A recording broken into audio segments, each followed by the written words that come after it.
যে চিঠি শুরু করবেন কি দিয়ে? বিসমিল্লাহির রহমানির রহিম দিয়ে, 786 দিয়ে নয়।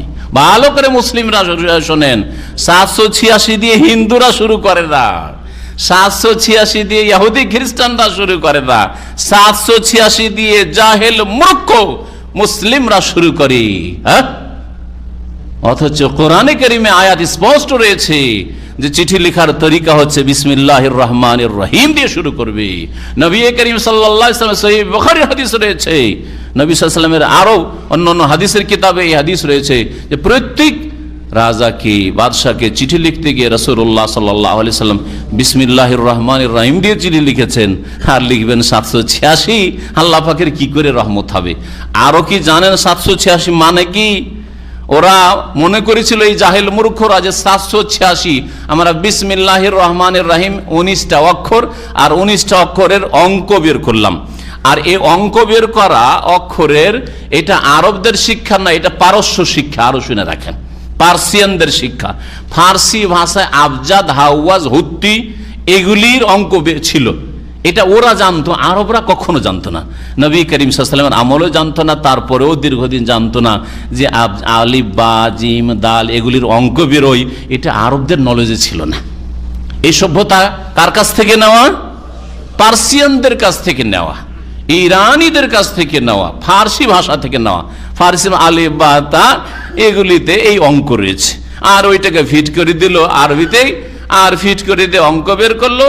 আর বিসমিল্লাহির রহমানির রহিমের অঙ্ক বেরোচ্ছে 786। আমি বলছি যে 786 বিসমিল্লাহির রহমানির রহিমের অঙ্ক নয়, আর বিসমিল্লাহির রহমানির রহিমে 19টা অক্ষর নাই, 20টা অক্ষর আছে। অনেকের জন্য নতুন লাগবে, তাই না? তাতে ভালো করে গুনে দেখবেন। আর আমি গুনে দেখেছি, আর অনেক আগে আমি একটা আলোচনায় করেছিলাম এই সম্পর্কে, যে বিসমিল্লাহির রহমানির রহিম, রহমান, রহমান মিমের পরে একটা খাড়া আলিফ আছে, ওইটা একটা আলিফ, বুঝছেন না? যদিও মিম নুন লেখা হয়, খাড়া আলিফ একটা দেওয়া হয়, না দিলেও পড়তে হয়।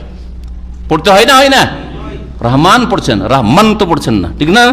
মান পড়ছেন না মান পড়ছেন? মান, আলিফ তো পড়ছেন, খাড়া আলিফ ওখানে আছে। এই জন্য কোরআনে কারিমে রসমুল খাত হচ্ছে মিম নুন একসাথে লিখা। আর নাহলে এমনি যদি আপনি নিজের ভাষায় রহমান লিখেন, তাহলে রহমান মিমের পর আলিফ, আপনার ভুল নাই, মিমের পরে আলিফ যদি লিখেন তো হ্যাঁ রহমান আসলে ওটা। তাহলে এই আলিফটা গেল কোথায়? ওই আলিফকে ভালো করে গুনে দেখবেন, ওইটা গুনলে 20টা অক্ষর হবে।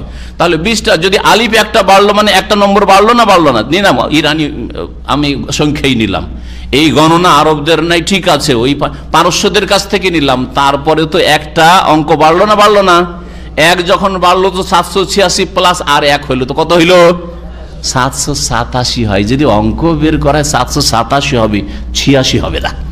আর 786 অঙ্ক আবার কিসের বেরোয় জানেন? জানেন? কে বলতে পারেন? কিসের? হরে কৃষ্ণ। আমি যখন কোনো বই পড়লাম যে হরে কৃষ্ণ অঙ্ক বেরোয়, তো আমি মুকাল্লেদ নই, অন্ধ অনুকরণ করি না। তখন হা রা ইয়া কাফ রা শিন নুন আলিফ, হরে কৃষ্ণ, এইটাকে লিখে একটা একটা করে অঙ্ক দিয়ে হিসাব করলাম, 786 বেরোলো। কত বেরোলো?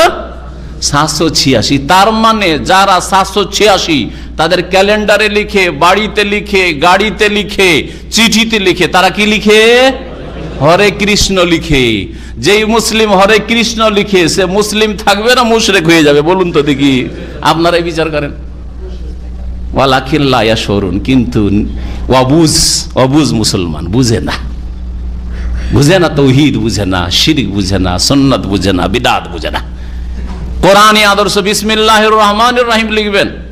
ওই রকমই নবীর ওপর দুরূদ লিখতে গিয়ে সাল্লাল্লাহু আলাইহি ওয়াসাল্লাম লিখবেন। দ লিখে রেখে দিবেন না, স লিখে রেখে দিবেন না, হ্যাঁ সদ লিখে রেখে দিবেন না, কখনো না, কোনো নেকি পাবেন না আপনি ওতে। কিন্তু যদি সাল্লাল্লাহু আলাইহি সাল্লাম আপনি বলেন, নেকি পাবেন। সাল্লাল্লাহু আলাইহি সাল্লাম যদি লিখেন, কিয়ামত পর্যন্ত যত লোক পড়বে আপনার কিতাবটা সাল্লাল্লাহু আলাইহি সাল্লাম, আপনি এক ভাগ করে নেকি পেতে থাকবেন। পাবেন না? পাবেন না? তাহলে এগুলো সব বিদাতি তরিকা, বিদাতি তরিকা। এই শর্ট ফর্ম, দুরুদের শর্ট ফর্ম লিখা, আর তারপরে আপনার বিসমিল্লাহকে 787ও যদি লিখেন তবু বিদাত। শিরক হলো না, কিন্তু অবশ্যই বিদাত। আর বিদাত হচ্ছে গুমরাহি। কেন 787 লিখবেন আপনি? কখনো 786 শিরক আর 787 বিদাত, কোনোটাই লেখা চলবে না। ভালো করে শুনে রাখেন।